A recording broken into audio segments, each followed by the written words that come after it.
미국에서 프로 스포츠 중에 가장 인기 있는 것이 농구나 야구가 아니라 미식 축구입니다. 미식 축구 NFL의 인기는 다른 스포츠에 비해서 비교할 수 없을 만큼 대단합니다. 슈퍼볼의 우승자에게 들어가는 트로피는 이렇게 생겼습니다. 여러분 보시면 저게 좀 사진이 좀 이렇게 좀 짜부가 됐는데 원래 좀 길쭉합니다. 더 저렇게 순은으로 만들어진 무려 5만 달러짜리 우리 돈으로 한 6천만 원 정도 되는 순은 트로피가 우승팀에게 전달이 되는데요. 저 트로피에 이름이 있습니다. 저 트로피 이름이 바로 빈스 롬바르디 트로피라고 이야기합니다. 눈치 빠르신 분들은 아시겠지만 빈스 롬바르디는 사람 이름입니다. 저 엄청난 스포츠 경기의 마지막 우승자에게 주는 저 트로피의 이름이 그 어떤 사람의 이름으로 만들어졌다고 하는 것은 대단한 영광이죠. 빈스 롬바르디가 누구인가? 48세에 그린베이 패커스 팀의 감독이 되었습니다. 그때 그린베이 패커스는요 1승 1무 10패의 만년 꼴찌 팀이었어요. 1승 1무 10패. 근데 1년이 지나고 나서 그 서부 리그의 2위까지 올렸고 2년 만에 8승 4패의 서부지구 우승팀으로 만들었습니다. 3년 만에 11승 3패의 서부지구 우승뿐만이 아니라 그 NFL과 AFL 양대 우승팀을 가르는 통합 우승을 차지했고요. 4년째에는 13승 1패라고 하는 전무후무한 기록, 단 한 번만 지고 다 이겼던 승률이 9할 2푼 9리의 최고의 팀을 만들면서 챔피언스 우승을 차지했고 1966년에 슈퍼볼이라고 하는 이름을 바꾸면서 양대 리그가 하나로 통합된 첫 번째 통합 리그 우승자가 바로 이 그린베이 패커스이고 그 감독이 바로 빈스 롬바르디였습니다. 그리고 2회까지 그 이듬해까지 우승을 차지했죠. 감독으로 있었던 9시즌 동안에 6번의 결승 진출, 그중에 5번의 우승 트로피를 들어 올렸었던 사람이 바로 이 사람입니다. 이분이 근데 암에 걸려서 한 2년 정도 후에 갑자기 돌아가셨어요. 그래서 이분을 기념하고자 이 트로피의 이름을 빈스 롬바르디 트로피라고 하고 지금까지도 그 NFL 역사에서 그 이름이 남아있고 저 트로피를 줍니다. 이분이 명장으로도 유명하지만 그 선수들을 조련을 하면서 많은 명언들을 남겼습니다. 이런 말씀들이 있어요. 가장 위대한 성공은 한 번도 추락하지 않은 게 아니라 추락한 뒤 다시 일어나는 힘에 있다. 누구나 다 질 수 있죠. 추락할 수 있죠. 그러나 정말 위대한 성공은 추락한 다음에 다시 일어날 수 있는 그 힘, 누가 그 힘을 가졌느냐, 그게 승패를 좌우한다는 것이죠. 또 협동하는 사람들은 승리할 것이다. 그것이 풋볼이든 현대 사회의 문제이건 간에 마찬가지다. 협동정신이 얼마나 중요한지, 우리가 세상을 살아가면서 가장 중요한 것은 하나됨, 협동을 그렇게 강조하면서 선수들을 훈련시켰습니다. 또 실패를 받아들이지 못한다면 이길 수 없다. 게임에서 모든 게임을 다 이길 수 없잖아요. 지기도 하잖아요. 아쉽기도 하잖아요. 1점차 승부도 있잖아요. 그러나 그 실패를 또 받아들이면서 다음 경기를 또 대비하는 그 마음이 있어야 승리할 수 있다는 것이죠. 여러분, 이것처럼 운동 경기에서 감독이 얼마나 중요한지를 우리는 알 수 있습니다. 근데 운동 경기 스포츠만이 아니에요. 이 사회에도 마찬가지예요. 사회에도 지도자가 누구냐, 어떤 지도자를 만나느냐가 그 공동체의, 그 국가의 운명이 좌우될 수 있습니다. 그래서 예전부터 이 리더십에 대한 연구가 굉장히 활발히 되어 왔습니다. 목사이면서 리더십 연구의 대가였던 존 맥스웰, 이분은 베스트셀러 작가이기도 하는데요. 그가 아주 유명한 책을 썼죠.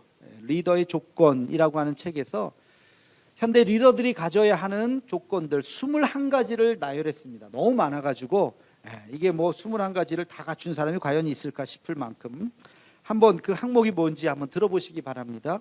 성품, 카리스마, 헌신, 소통, 능력, 용기, 통찰력, 집중력, 관대함, 결단력, 경청, 열정, 긍정적인 태도, 문제 해결 능력, 관계, 책임감, 안정감, 자기 단련, 섬기는 마음, 배우려는 자세, 그리고 비전. 뭐 우리가 필요한 것들은 다 모아놓은 것 같아요. 21개의 항목들이 이 안에 다 들어가 있습니다. 뭐 이걸 완벽하게 갖춘 사람은 당연히 없겠죠. 근데 우리가 성경을 읽다가 오늘 우리 베드로전서 5장에 와 보니까 그 시대, 그 어려운 시대에도 지도자가 중요하다. 여러분들은 이런 지도자가 되십시오라고 베드로가 당부하는 장면이 나옵니다.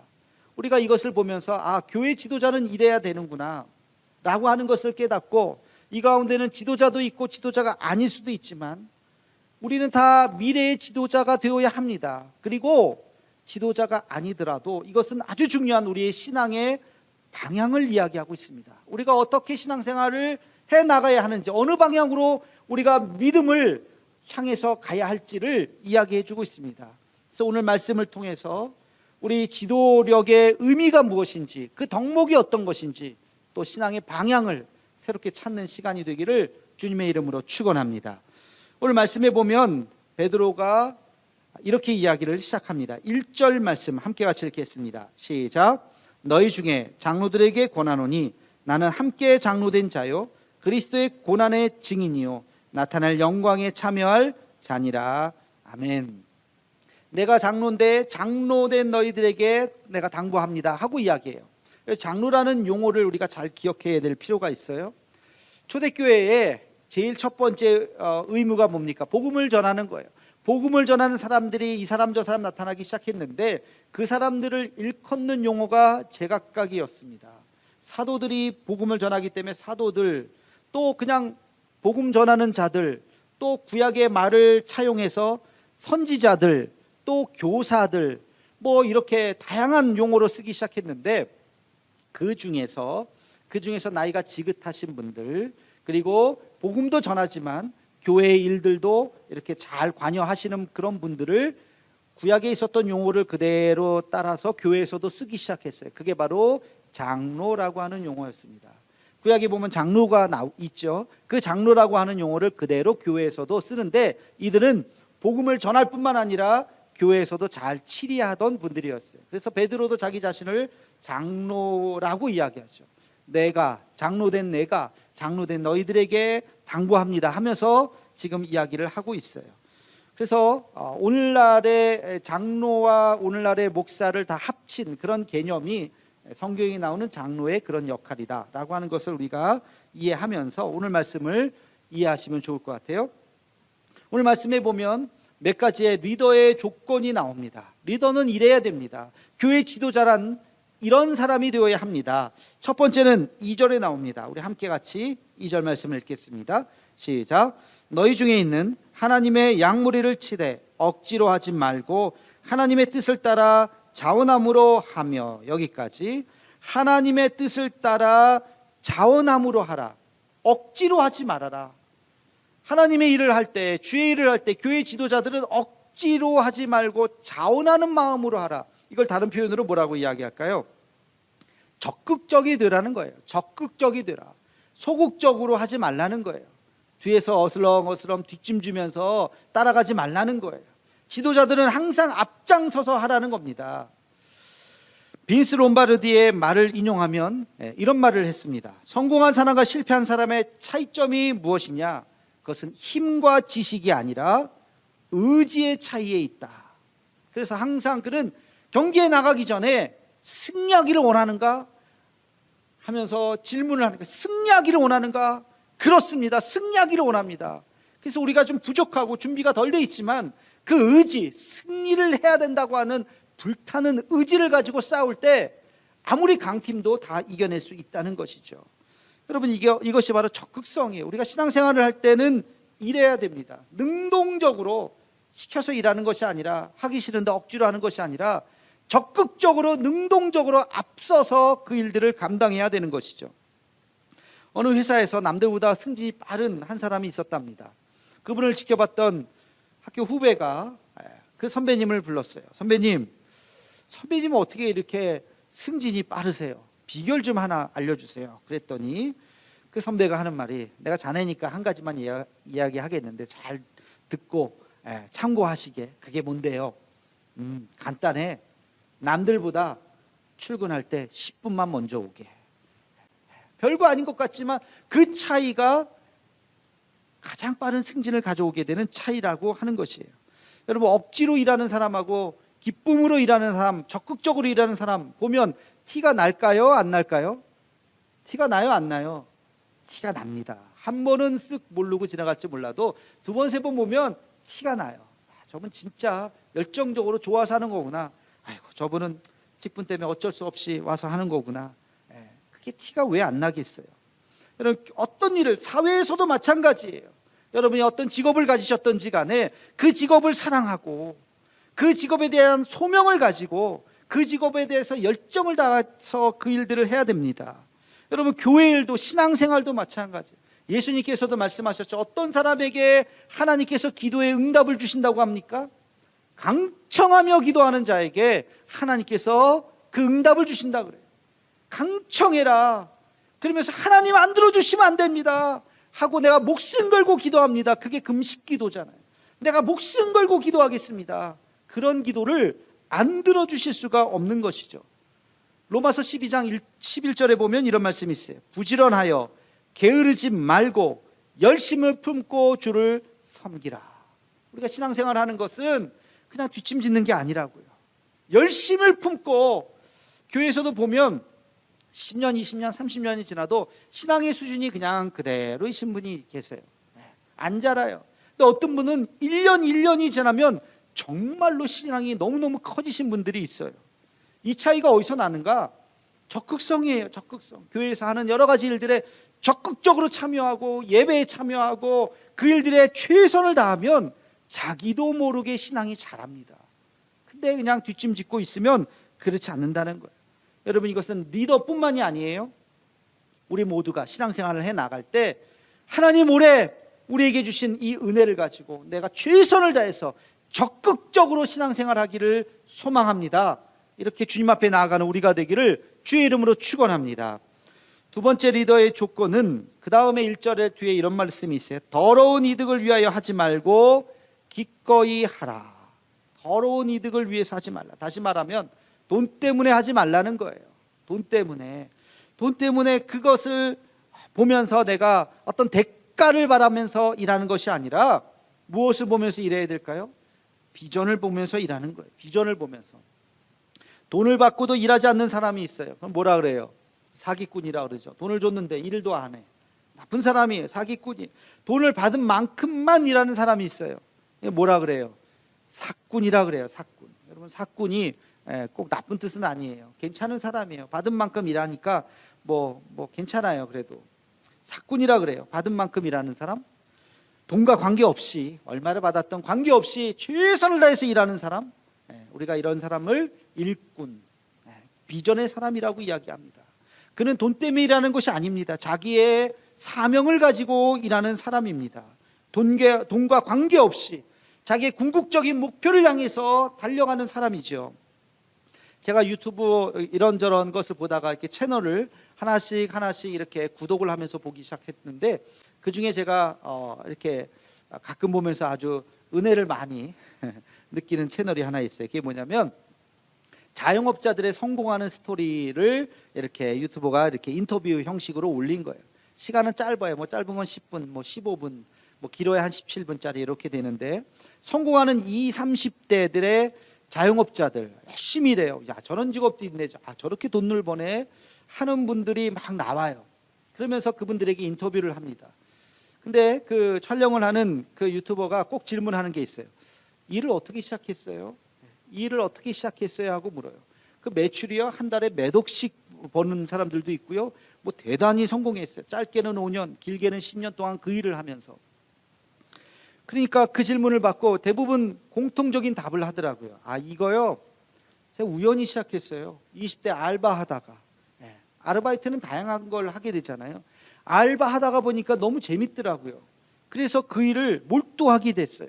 그러다 보니까 이거 이렇게 하면 돈이 되겠네, 이렇게 하면 더 잘 되겠네, 그런 생각이 들던 차에 창업의 기회가 생겼다고.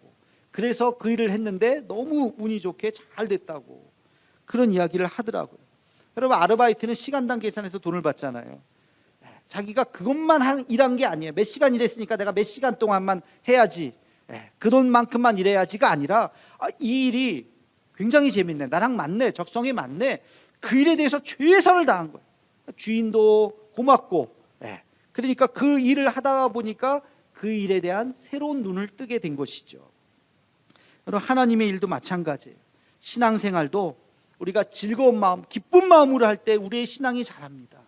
예배도, 기도도, 봉사도, 섬김도, 우리가 하나님 앞에 내가 어떤 모습으로 서야 할지, 나에게 주신 그 사명이 무엇인지, 내가 그 사명을 어떻게 이루어야 하는지, 우리가 다른 대가 어떤 보상을 바라는 것이 아니라 하나님 앞에 내 한평생 부끄럽지 않은 모습으로 살아야지 하는 마음으로 우리가 살아갈 때 하나님께서 우리에게 놀라운 은혜를 주실 줄로 믿습니다.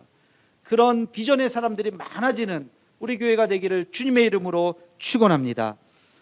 세 번째 리더의 조건은 3절에 나옵니다. 우리 함께 같이 3절 말씀을 읽겠습니다. 시작. 맡은 자들에게 주장하는 자세를 하지 말고 양무리의 본이 되라. 아멘. 본이 되라라고 하는 말이 나와요. 여러분, 본이 되라고 하는 말이 뭘까? 이게 헬라어 원어로 보면 듀포스라고 하는 단어예요. 이 듀포스라고 하는 것은 어떤 공장에서 물건을 만들 때 공장에서 물건을 찍어내는 주물 있죠. 주물, 틀. 그 틀에 넣어서 딱 똑같은 물건을 찍어내잖아요. 그 틀을 바로 듀포스라고 하는 거예요. 똑같이 찍어내는 물건이에요. 너희는 본이 되라 라고 하는 것은 너희랑 똑같은 사람들이, 믿음의 사람들이 찍어내질 수 있도록 그렇게 너희는 본이 되어야 한다는 거예요.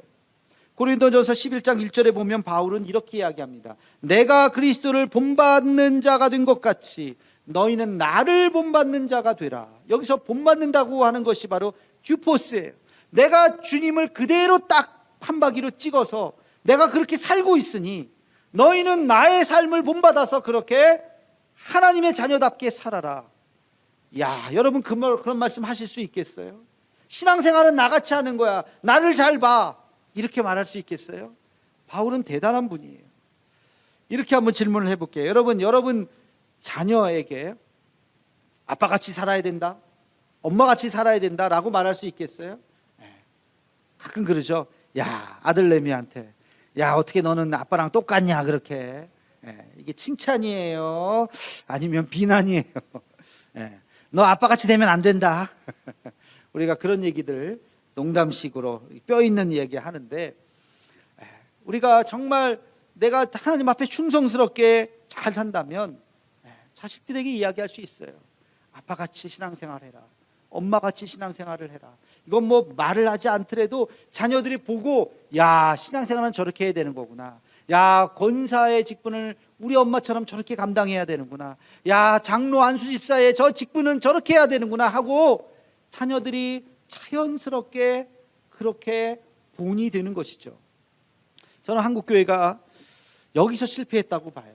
너무나도 안타까워요. 70년대 80년대 그렇게 열정적으로 신앙생활했던 이 한국교회가 그러나 한 세대 만에, 두 세대 만에 신앙생활을 이어서 하는 가정들이 많지 않다는 거예요.